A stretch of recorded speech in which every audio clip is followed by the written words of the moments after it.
ناظرین، آج ہم جو آپ کو واقعہ سنانے جا رہے ہیں وہ ایک اللہ والے کی بیوی کا ہے جو کہ کتیا بن گئی۔ اس عورت نے ایسا کون سا گناہ کر دیا جس کو اس کی اتنی بڑی سزا ملی؟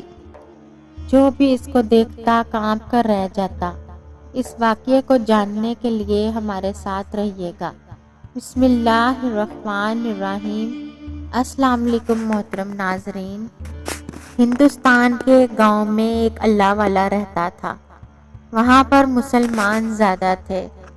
وہاں پر ایک اللہ والا بھی تھا جو کہ بہت دیندار تھا۔ ہر وقت اللہ تعالیٰ کی عبادت میں مشغول رہتا تھا۔ وہ اللہ والا ایک امام مسجد بھی تھا۔ اس اللہ والے کے ماں باپ بچپن میں ہی فوت ہو چکے تھے۔ اس کے 3 بہن بھائی تھے۔ ان 3 بہن بھائیوں کے سوا اس کا کوئی نہیں تھا۔ انہوں نے اپنے بہن بھائیوں کو اپنے پیروں پر کھڑا کیا اور ان کی شادیاں کر دیں۔ ان تینوں کی ذمہ داریاں سنبھالتے سنبھالتے وہ ایک نوجوان نہیں بلکہ کافی عمر کے ایک آدمی بن چکے تھے۔ انسان کو زندگی گزارنے کے لیے ایک ہمسفر کی ضرورت پڑتی ہے۔ انہوں نے شادی کرنے کا فیصلہ کیا۔ شادی کرنے سے پہلے ان کی یہ شرط تھی کہ ان کی بیوی ایک دیندار عورت ہو، نماز کی پرہیزگار ہو، قرآن پاک پڑھتی ہو، 5 وقت کی نماز پڑھتی ہو، کیونکہ ان کی خواہش تھی کہ وہ ایک ایسی لڑکی سے شادی کریں جو 5 وقت کی نمازی ہو۔ اس اللہ والے کے پاس دنیا کی ہر چیز موجود تھی، اللہ کا دیا ہوا سب کچھ تھا، لہٰذا ان کی شادی ساتھ والے گاؤں میں ایک لڑکی کے ساتھ ہو گئی۔ شادی کے شروع کے دنوں میں اس اللہ والے نے محسوس کیا کہ ان کی بیوی ہر وقت سجی سنوری رہتی ہے، جب بھی دیکھو میک اپ کرتی رہتی ہے، بناؤ سنگھار میں مصروف رہتی ہے، اور گھر کا یہ حال تھا کہ گھر میں صفائی نہ کرنے کی وجہ سے گھر میں مزید گندگی پیدا ہو رہی تھی۔ گھر میں ہر چیز بکھری پڑی تھی اور اس کو خود کو سنوارنے کے علاوہ کوئی اور کام نہیں تھا۔ ایک دن وہ اللہ والے اپنے گھر میں داخل ہوئے تو دیکھتے ہیں کہ گھر کی بری حالت ہے۔ جگہ جگہ ہر چیز بکھری پڑی تھی، گندگی ہی گندگی تھی، اور جب بیوی پر نظر ڈالی تو بیوی سج سنور کر بیٹھی ہوئی تھی۔ اس اللہ والے نے اپنی بیوی کو کہا کہ تم مجھے سادگی میں ہی پسند ہو، میرے لیے بن سنور کے نہ رہا کرو۔ اس اللہ والے نے اپنی بیوی کو یہ بات بہت پیار اور محبت سے سمجھائی کہ ان کی بیوی کو ان کی یہ بات بری نہ لگے۔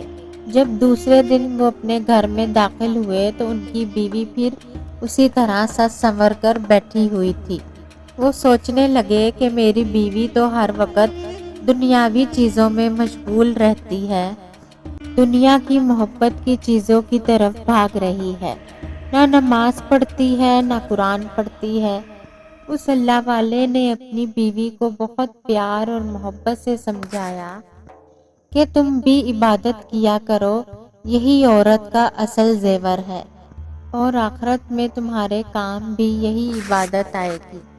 مگر ان کی بیوی ایک کان سے سنتی اور دوسرے کان سے نکال دیتی۔ اب اس اللہ والے کی بیوی حاملہ ہو گئی۔ اب اس اللہ والے کے دل میں یہ بات بار بار آ رہی تھی کہ ماں اگر ہر وقت 5 وقت کی نماز پڑھتی ہو، قرآن پڑھتی ہو، تو بچہ بھی نیک پیدا ہوتا ہے، کیونکہ وہ اللہ والا اپنے بچوں کو حافظ قرآن اور نیک بنانا چاہتا تھا۔ مگر ان کی بیوی تو نماز کیا ہوتی ہے، قرآن کیا ہوتا ہے، ان کی بیوی کو ان چیزوں کا کچھ نہیں پتا تھا۔ اللہ والے کا معمول تھا کہ وہ صبح فجر کے وقت گھر سے نکل جاتے اور نماز پڑھاتے اور اس کے بعد سارا دن بچوں کو قرآن پڑھاتے اور عشاء کی نماز پڑھ کر گھر واپس آ جاتے۔ ایک دن اچانک ان کی طبیعت خراب ہو گئی اور وہ ظہر کی نماز ادا کرنے کے بعد گھر میں واپس آ گئے۔ جو منظر انہوں نے دیکھا، ان کی آنکھیں پھٹی کی پھٹی رہ گئیں، کیونکہ ان کی بیوی کسی لڑکے کے ساتھ بدکاریوں میں مصروف تھی۔ وہ یہی سمجھتے رہے کہ ان کی بیوی بہت نیک اور پرہیزگار خاتون ہے۔ یہ سب دیکھ کر مولوی صاحب غصے سے آگ بگولا ہو گئے۔ وہ لڑکا تو وہاں سے بھاگ گیا اور انہوں نے اپنی بیوی کے منہ کے اوپر ایک زوردار تھپڑ مارا اور بولے کہ اگر مجھے معلوم ہوتا کہ تم اس قسم کی بدکار عورت ہو تو میں کبھی بھی تم سے شادی نہ کرتا۔ تم جیسی عورتیں ہی جہنم کا ایندھن بنیں گی۔ تم تو کسی کتیا سے بھی بدتر ہو، کتیا بھی اپنے مالک کی وفادار ہوتی ہے۔ اتنا کہہ کر وہ اللہ والے دوبارہ مسجد میں چلے گئے اور وہاں جا کر ذکر و اذکار میں مشغول رہا، مگر ان کو اپنی بیوی کی یہ حرکت بار بار یاد آ رہی تھی اور یہ بات آہستہ آہستہ پورے گاؤں میں پھیل چکی تھی کہ جو مسجد کا امام بہت ہی اللہ والا ہے، خود کو اللہ کا ولی سمجھتا ہے اور اس کی بیوی اپنے ہی گھر میں خود بدکاریاں کرتی پھرتی ہے۔ گاؤں کے ہر لڑکے کے ساتھ اس کا چکر ہے، یہ اللہ والا جانتے ہوئے بھی اپنی بیوی کو کچھ نہیں کہتا۔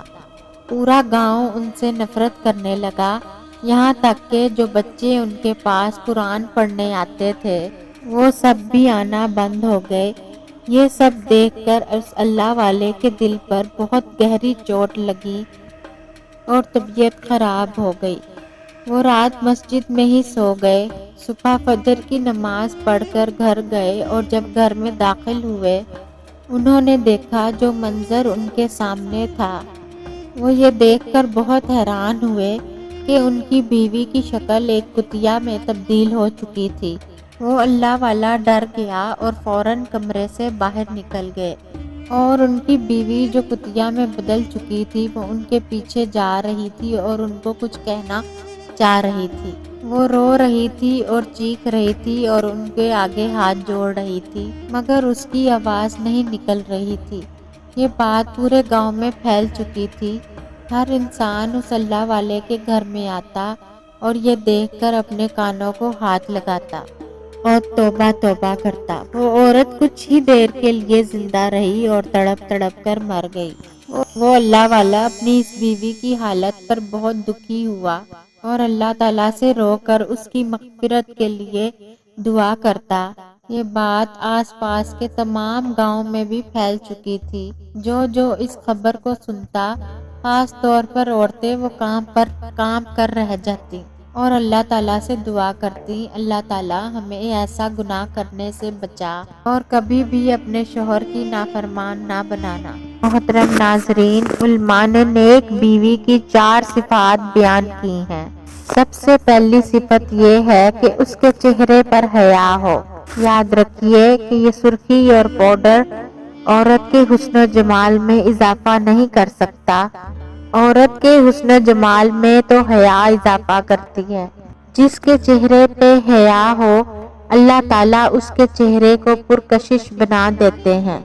نمبر 2، زبان میں مٹھاس ہو، یعنی نرم بولنے والی ہو، یعنی جب بھی خاوند سے بات کرے نرم لہجے میں کرے۔ عام طور پر جب عورتیں غیر مردوں سے بات کرتی ہیں تو پورے جہان کی مٹھاس ان کے لہجے میں آ جاتی ہے، اور جب اپنے خاوند سے بات کرتی ہیں تو سارے جہان کی کرواہٹ ان کی زبان پر آ جاتی ہے۔ نمبر 3، دل کے اندر نیکی یا بدی یا برائی نہ ہو، یعنی وہ عورت نیک ہو۔ نمبر 4،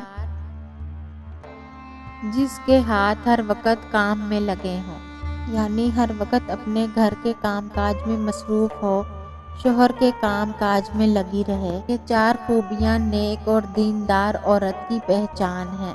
اللہ پاک ہمیں ان سب باتوں پر عمل کرنے کی توفیق عطا فرمائے۔